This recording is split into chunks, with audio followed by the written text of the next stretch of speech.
Yeah, come in. Oh, Mr. Redmond. Hey, What are you doing here? hey, If I didn't know. Did you get a lunch break around here, buddy? It's something. No. Sounds more and more like a newspaper job to me every day. Did you find anything out? You want the good news or the bad news? Good news? Buddy, what I've done out lately, there isn't any good news. Dave Phillips is out on bail. I know that. No. Scooped again. Thought you were going to tell me that you were going to finger someone. I mean, surely somebody killed Kate other than Dave Phillips. Somebody else did it. I sure haven't been able to find him. Or her. So you stopped by to talk about Peter. I'm sure he'll be flattered. Oh, please don't tell him. Oh, it's that kind of talk, is it? Well, come on, sit down. Would you like some coffee? No, thank you.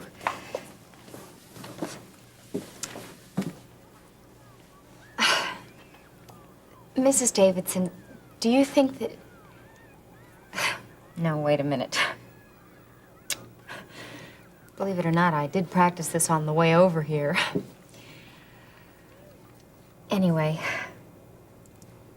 Mrs. Davidson, I want you to know that I care about Peter an awful lot. I really do.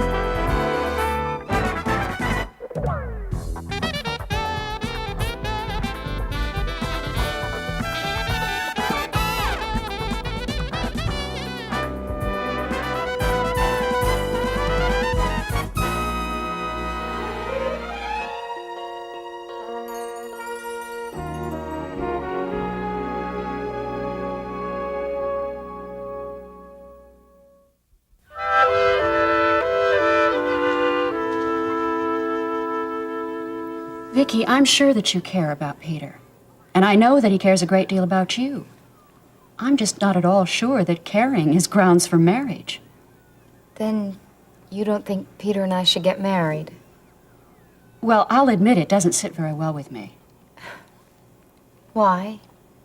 Well, for one thing, you're older. There's the years. Peter has a lot of growing up to do. And I'm not at all sure that he's ready for this type of responsibility. You better not say that to him. He'll bite your head off. I know. He already has. It's like my father always used to say.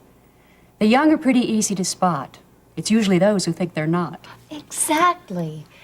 And Peter's obsessed with the idea of us getting married. Immediately. Don't you want to? Well, you took his ring. I'm not sure. I love the ring. It's beautiful, but I'm just not sure that Peter wanted to give it to me. Now, I mean. You've been talking about what Peter wants. But what does Vicky want? You tell me.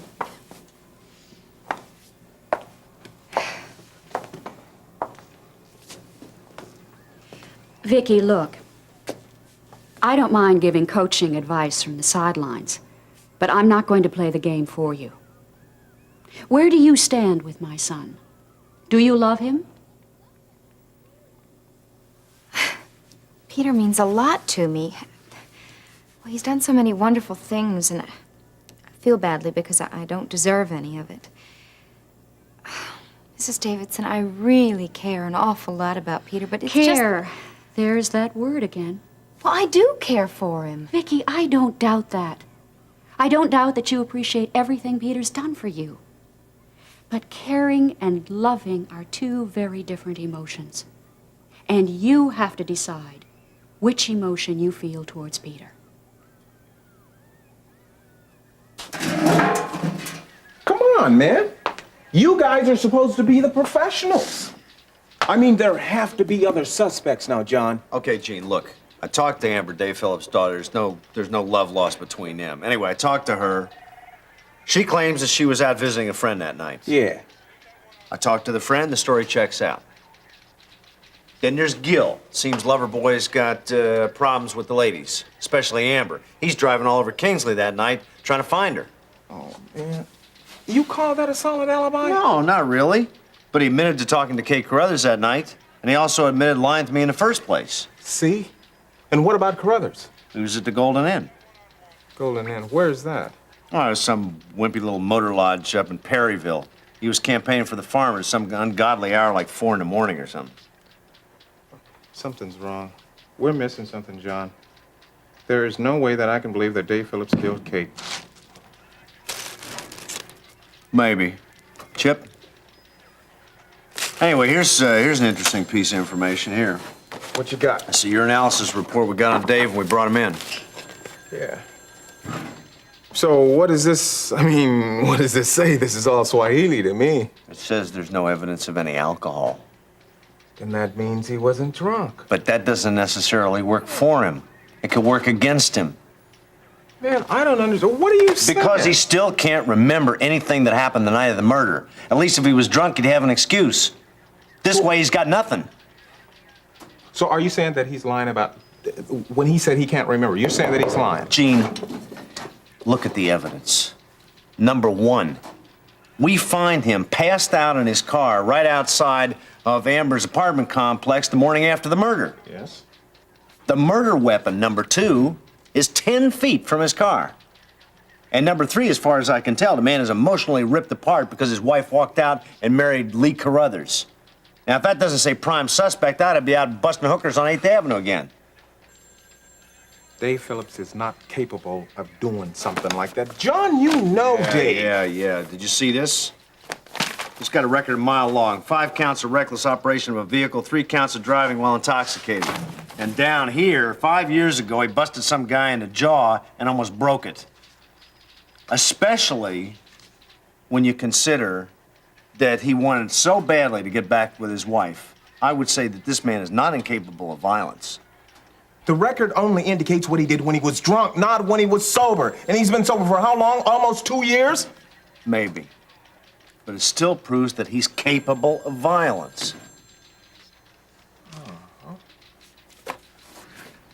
Here. You want a cookie? No, thank you. I don't understand this. I just got these a month ago. John, look, what are we gonna do now? What do you mean, we? Well, you don't expect me to sit idle around here while you compile all of this evidence, do you? You want to know something, buddy? If you can do better, more power to you. And I'm behind you all the way. You did great, just great. Thanks. It wasn't easy. I'll have a soda. Okay. You really got your point across. And it's obvious that the sympathy factor is still working for us, too.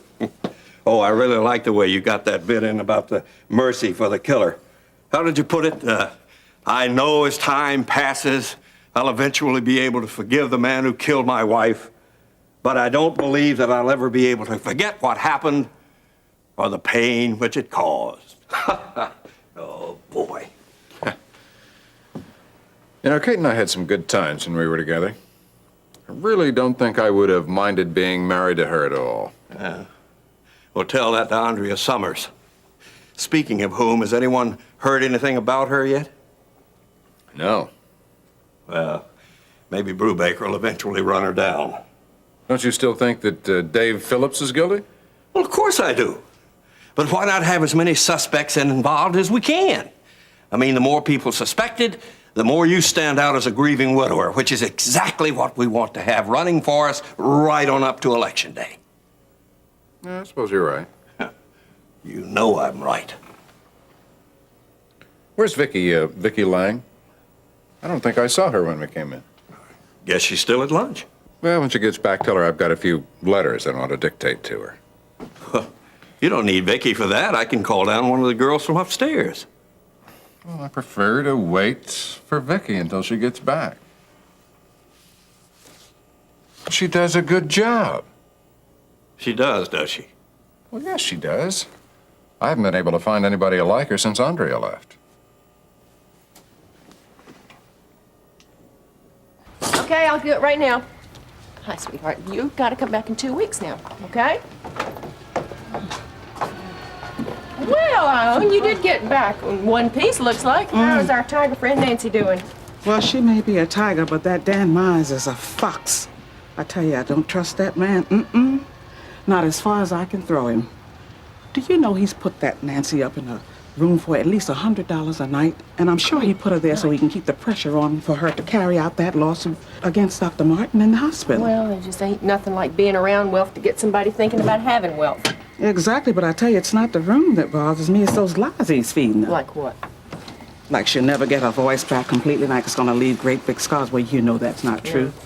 I tell you, the more I think about it, the more that Dan Myers is no fox. He's an outright skunk. And you know something, Nancy, I've seen a change in Nancy for the worse since he's been coming around. And I tell you, it stinks to high heavens. Haven't you been able to talk any sense into her? No, not with him there. Well, we'll just have to get rid of him then. Figuratively Oh, speaking, well, I intend to, I ma'am. tell you. I've seen a change in that girl for the better when she was under my roof. Hey, you. Would you mind doing a little talking over here? Mr. Phelps, I'm so sorry. What can we do for you? It's these pills you gave me.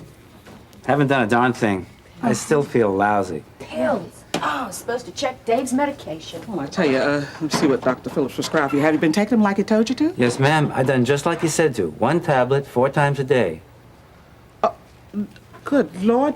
Lucille, would you come over here and take a look at this, please? It seems as though he's got Dave's medication. What? It's right here on the label, honey. Look at that. Dave Phillips, 1 tablet every 4 hours.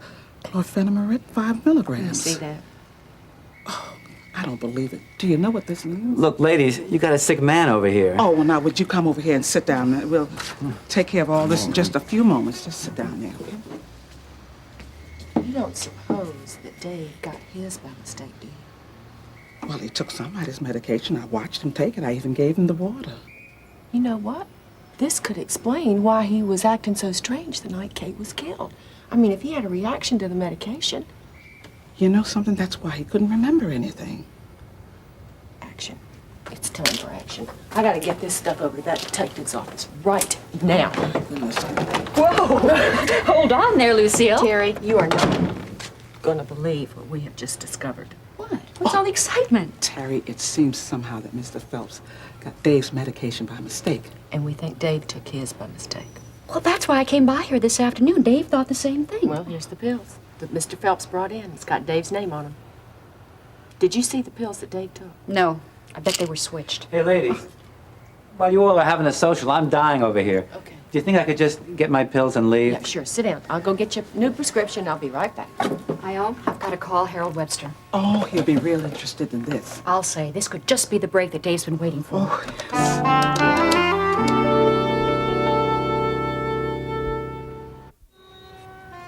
Do you see him yet, Terry? No, I don't, Ione. Oh, well, don't worry. When Mr. Webster comes, he'll get to the bottom of all this. The thing I don't understand is how it could have possibly happened. Russ came in here with both prescriptions from the pharmacy, and I know full well I set both of them right up here on this counter. Now, we know you got a foolproof And system, Mr. but... Phelps was sitting over there, grumping around as usual, because he had to wait for his medication. Listen, don't be upset. Just thank God that we discovered it. Yeah. What do you suppose this is going to mean to Dave's case? I don't know. It shouldn't hurt one bit. Getting him out of jail on bond didn't hurt either. Isn't that great? I wonder who the mystery man was that came up with the money. Here he is. Harold, can you believe this? Well, it might be easier for me to believe if I understood it better. Well, somehow Dave's medication got mixed up with a Mr. Dale Phelps. Yeah, Lord knows how it happened. Well, anyway, Dave ended up taking the wrong prescription. It's very possible he could have had a reaction to Mr. Phelps' medication. So that could very possibly explain why he was so incoherent the night Kate was killed. Here's the bottle. Mr. Phelps just brought this in a little while ago. See, there's Dave's name on it. This is interesting. Well, what do you think it means? Can this get Dave off the hook? I don't know. No, I don't know. But this is definitely something that Brubaker should be told about. I'd like to take this over to him right now. Well, can I go? I mean, is it all right if I come sure. along? Absolutely. Come on, let's go.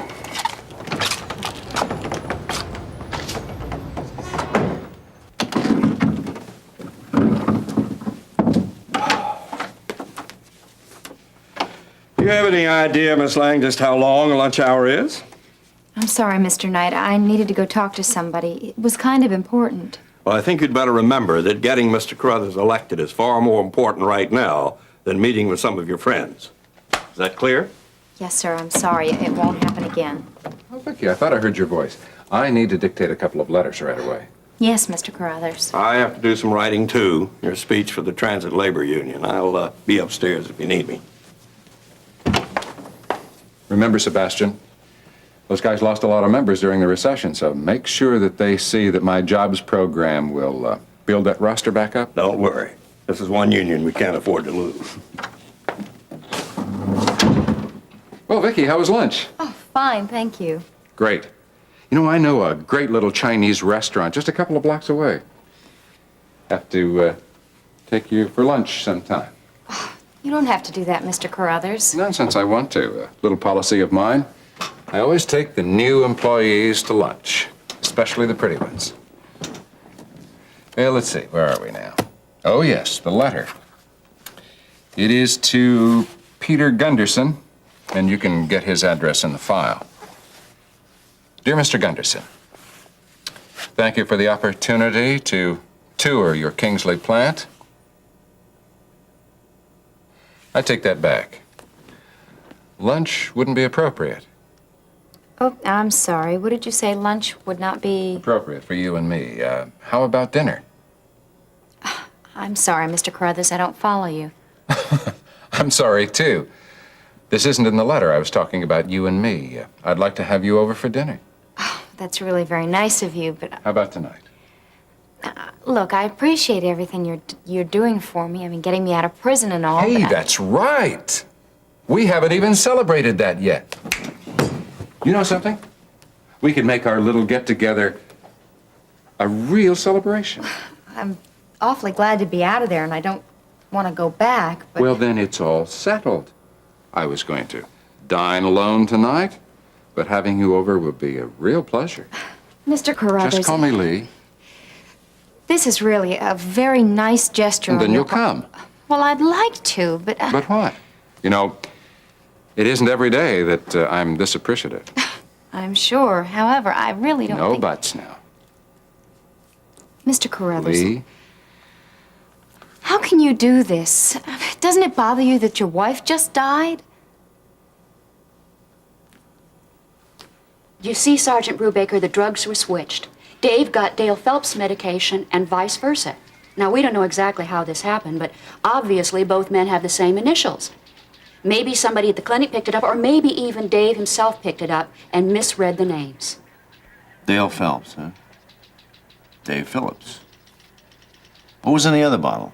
It's called sulfisoxazole. It's used to treat urinary tract infections. Now, we don't know how many pills Dave took that night, but regardless, it could have caused him to black out. Yeah, and before that, it could have made him appear to be drunk. Now, from what Terry tells me, if somebody took too much of that drug, well, it could have some very strange side effects.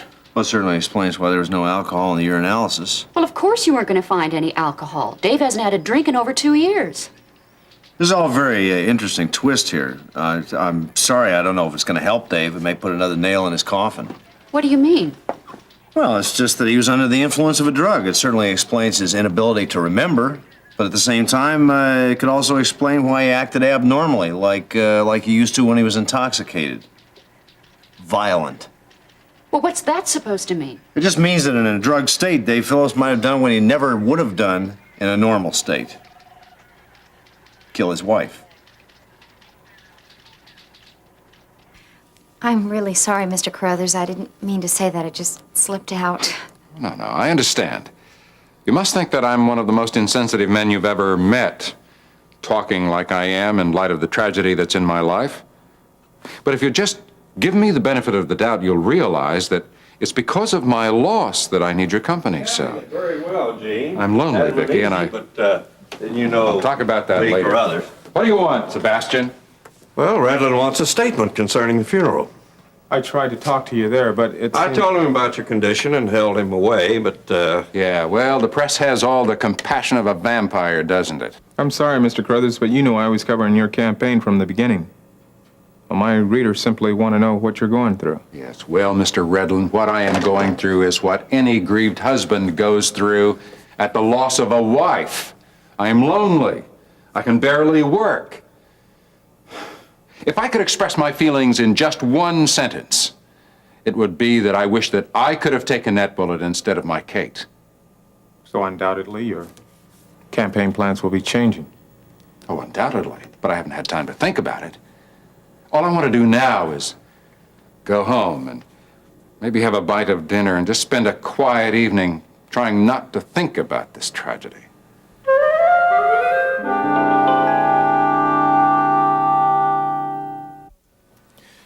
Well, thanks, Mr. Crothers, and I'm sorry about all the difficult times that you've been going through, but still, thanks for letting me see you. Well, I apologize, too, for biting your head off, but you were just doing your job. Yeah, well, no problem. I think I probably would have done the same thing under the circumstances. See you later.